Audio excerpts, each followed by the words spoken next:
Welcome into the Steelers Talk preview here in Week 17. Christmas Day matchup between the Kansas City Chiefs and Patrick Mahomes going up against the Pittsburgh Steelers, TJ Watt at Acrisure Stadium. It's going to be a fun one, man. Can't wait to break it down with you guys. Keys to victory, team trends. I got my official score prediction at the end of today's show as well, so make sure you guys stick around to the end. But before we get into the content today, we will be going live on Wednesday starting at 12 p.m. Eastern Time, an hour-long pregame show. My girlfriend Cassie's going to be in studio with us. She's going to come on camera and all these different things. She's going to do a lot of good stuff for the stream on Wednesday. So if you want to see Cassie on stream, you want to see me and Coop, and you want to celebrate a little bit of Christmas with your fellow Yinzers, we will be here 12 p.m. Eastern Time on Wednesday. Make sure you guys click that subscribe button to never miss any of our watch parties for the rest of the 2024 regular season and the postseason, by the way.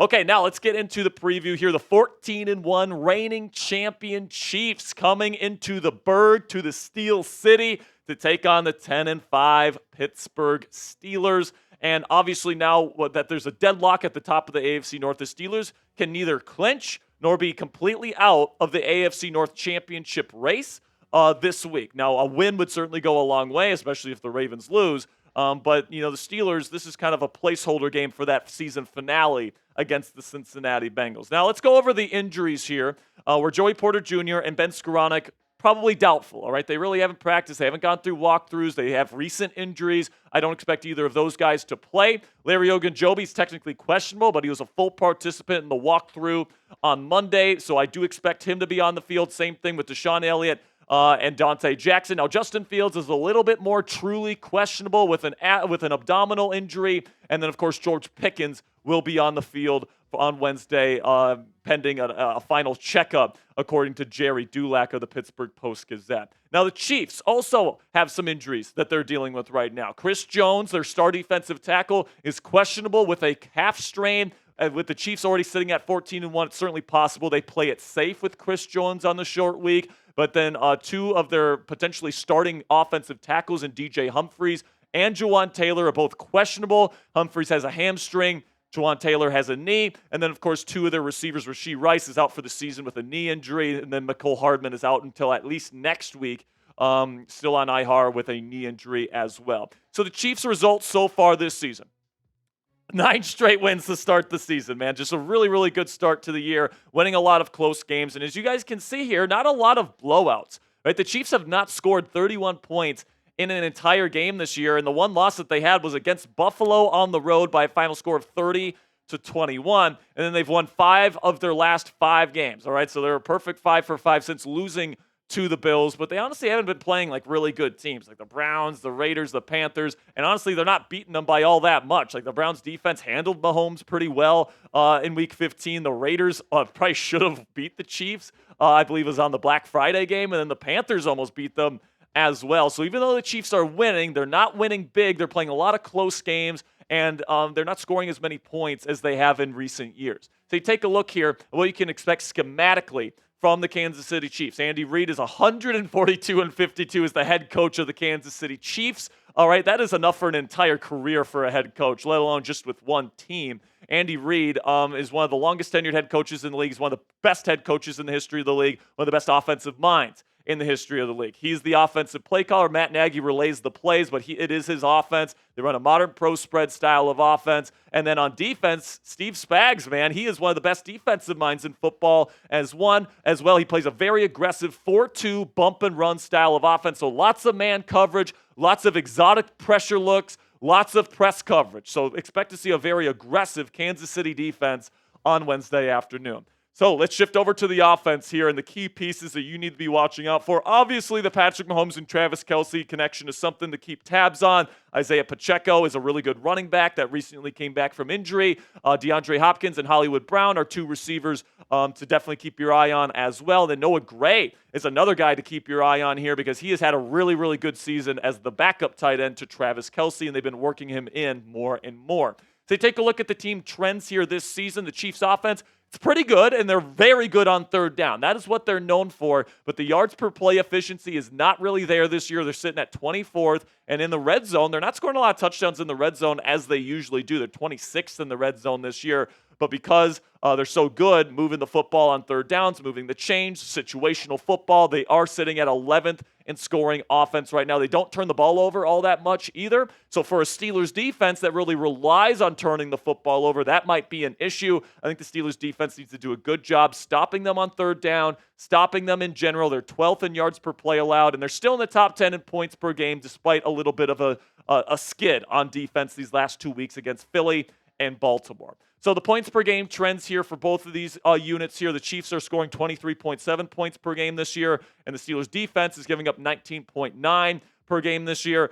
So those trends would predict when they're cross-referenced that the Chiefs would score 21 points on Christmas Day. Then we get to the other side of the ball for Kansas City on defense. And honestly, Steve Spagnuolo is the star of this defense here, guys, alongside Chris Jones. Spags just draws up some of these really crazy exotic pressure looks that confuse the hell out of quarterbacks. Honestly, there's not a whole lot of star-level players on this defense, but they're so effective because of the way Spags schemes things up. Trent McDuffie is also a very good corner. George Karlaftis is their number one edge on the outside. Nick Bolton is a very good veteran inside linebacker as well. So we look at the trends on this side of the ball here. With the Steelers, when they have Russell Wilson and when they have George Pickens, this is where the Steelers offense ranks. It's a very good offense when you have George Pickens and Russell Wilson on the field at the same time. They rank 5th in points per game, and they're just outside the top 10 in a lot of 8 major categories. And right now the Steelers offense is currently in the top 10 in turnovers given up, even with the 2 turnovers that Russell Wilson gave up last week against the Ravens. The Chiefs defense, led by Spagnuolo, man, he's a really, really good defensive play caller. They're 3rd in scoring defense right now. They stop you in situational moments, really good in the red zone as well. So I'm really looking forward to what the Steelers are going to be able to do against this defensive unit, especially if Chris Jones isn't on the field. So the points per game trends here, they point to 24 points for the Pittsburgh Steelers. When you have Russell Wilson and George Pickens on the field, this team is scoring 28.6 points per game. Chiefs defense is giving up to 18.5. So if you guys have been keeping up here with everything with the trends predict a 24-21 victory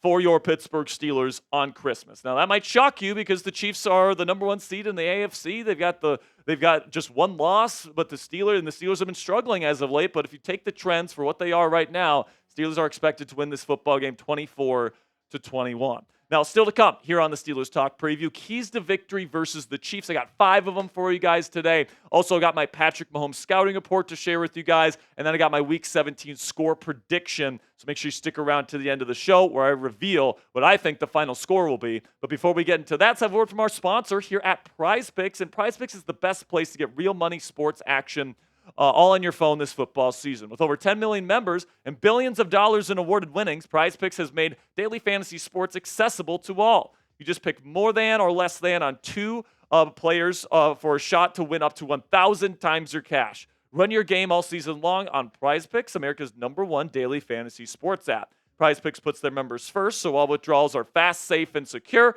When my picks hit, I can get my money in as quick as 15 minutes. Sign up today and get $50 instantly when you play just $5. You don't even need to win to receive the $50 bonus. It's guaranteed. Join now because during the holiday season, PrizePicks is giving away 2 free picks in December, and they're giving away $30+ million in rewards during Picksmas. So this is kind of an example of what a PrizePicks projection looks like, guys. So this was up for Monday Night Football this past week. I took the less on Jordan Love passing yards. I took the more on the field goals made for the Saints kicker, Blake Grupe, and I took the less on the passing yards for Spencer Rattler. So that's what you do. And if you get all those right, or if you do a flex play, you get 2 out of the 3 right, you get some money from PrizePicks. It's a really, really fun game, guys. And let me tell you guys, it just spices up your NFL Sunday. So download the app today and use code CLNS to get $50 instantly after you play your first $5 lineup. It's $50 instantly after you play your first $5 lineup and use code CLNS when you download the PrizePicks app today. PrizePicks, run your game. First key to victory to beating the Chiefs is to get to Patrick Mahomes. Now, this is much easier said than done because this guy is an absolute magician when it comes to avoiding pressure, getting loose, finding plays with both his arm and his legs. This guy is an absolute master at that, and it's what makes him, in my opinion, the best quarterback working in the National Football League today and what many people consider the best of all time. So you take a look here at my scouting report. You really got to nitpick to see the cons. Sometimes his footwork isn't great, which leads to some accuracy inconsistencies, especially when he's throwing down the field. But overall, guys, there's really not a whole lot of true cons to his game. His arm talent is world class. We all know that. The playmaking is incredible. The pocket presence that he works with, it's super hard to get a four-man rush to him because he's always finding that rush lane. The mental processing has also been really good. It's what allowed him to win multiple MVPs in this league, plus multiple Super Bowls, is because he's got that great talent, but he can also find the open receiver, and he's just a savant for this game, guys. And he's a plus runner. If you leave him open, he will pick up big yardage. He will pick up first downs in waiting moments, and he's probably the best clutch performer at the position today. You don't win as many Super Bowls as Patrick Mahomes has this early into your career if you're not the best clutch quarterback in our game today, not to mention so many close games during this 2024 regular season. In my opinion, he's the best in the game today, and TJ Watt is also trying to stake his claim as the best at his position in the game today, and he's got to have a big one in this one, man. Whether it's DJ Humphries, whether it's Jawan Taylor, whether it's somebody else lining up against him, man, TJ Watt's got to wreck this football game. Plain and simply, Joe Tooney is back. They're starting left tackle, so Alex Highsmith, Nick Herbig might not be as efficient or have as many opportunities as TJ Watt in this one. And, TJ dealing with a little bit of an ankle issue. He was dealing with it last week. He's back to 100% healthy here, so there's no excuses. TJ Watt's got to show up, and he's got to play a major role in this football game if the Steelers want to win. Second key to victory here is to shut down Isaiah Pacheco and the Chiefs' run game, and this is something that the Steelers have struggled to do over the last 2 weeks because they've gone up against a super physical Eagles team, then had to play another physical Ravens team just 6 days later, and you could tell by the end of that Ravens game, man, that this defensive unit, and especially up front, they were just gassed. All right, and hopefully this defense has had enough time to recover here. Now, the Chiefs and Pacheco, he's a very physical runner, and the Chiefs are a physical football team too. So, another short week, it's definitely possible that this defensive front just can't hang, and that this terrible stretch of 11 games against Super Bowl quality opponents just completely drowns them, and Pacheco completely takes over the game. That's probably the way I think the Chiefs win if they do secure the victory. But with guys like Alex Highsmith, TJ Watt, Cam Hayward, Patrick Queen, these guys are pissed off after their last 2 performances. I think they come out with their hair on fire. I think they have a good game on Wednesday afternoon.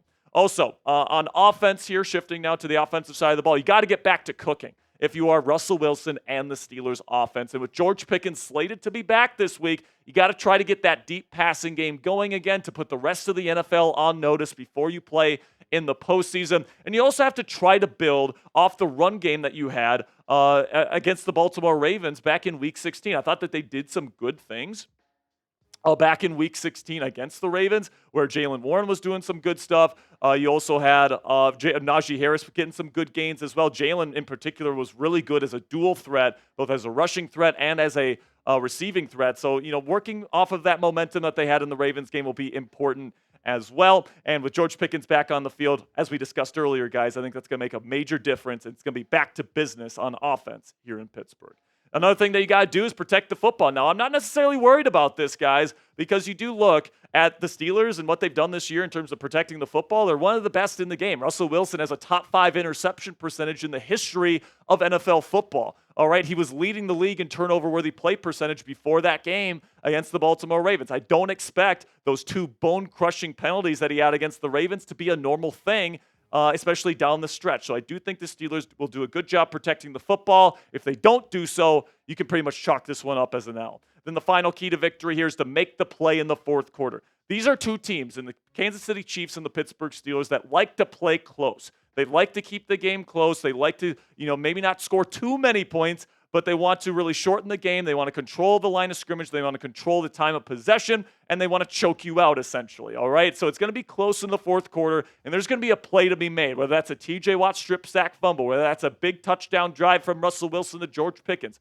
whether that's a Chris Boswell field goal, whether that's a muff punt that the Steelers recover. There's a play to be made in the fourth quarter. The team that makes it is going to win this football game, and I do think it will be the Pittsburgh Steelers this week. I like the Steelers' chances. I know, Mike Tomlin on a short week, all these different things, but I like the fact that George Pickens is back. I like the fact that the Steelers are pissed off about their last 2 losses. I like the fact that Chris Jones may not be on the field for Kansas City. I think it's going to be close. It could go either way, but I'm going to go with the Steelers in my official score prediction, 27-26 Pittsburgh wins on Christmas. So now it's your turn. Let me know down there in the comments section. Predict the score of Steelers versus Chiefs down there in the comments section. I got 27-26 in a barn burner on Wednesday afternoon. Let me know what you guys think down there in the comments section.